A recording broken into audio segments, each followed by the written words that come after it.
Wadhi nyime ka Jalup jatend piny Rigathi Gachagua omedo oro seyo ne kweth mar Azimio kaluwore kod ng'anyo mane gitimo pacho ka mowacho ni nokelo mana lal mag ngima kod mwandu. Kane oloso liend Brigadier John Kagwe kaunti ma Nyandarua, ogai mar Azimio Raila Odinga okwedo Rigathi konyise jo Kenya ni nigi ratiro mar ng'anyo. Raila wacho ni piny owacho winjo kwer obila owenego jogo manie ng'anyo. Omena ni jogo mohero Kenya ng'iyo mana keto jo Kenya obed achiel ma ok pogruok mamoko kuom jotend Kenya kaka Kenya Kwanza timo. Former Prime Minister, what is the purpose of elections? Elections are won and lost. Once you win, you govern.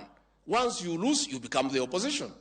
So we are saying ourselves, come we talk, but you and your people cannot join our government. It is not possible because there is no constitutional provision. Tukiwa pamoja kama Wakenya wazalendo tutaweza kutatua shida zetu. Ile kitu ambayo tuwache polisi waache kupiga watu wetu na risasi. Hiyo unaumiza maisha ya mtu ambaye ni Mkenya kama wewe. Kenya ni sisi zote pamoja. Kwa hivyo ubaguzi ya kikabila ambayo mnajaribu kuleta hapa, mwache hiyo. Kenya ni moja. Sisi zote ni Wakenya. Na ukifanya pamoja, Kenya itainuka. Na hiyo ndio hao jamaa walikuwa wanapigania.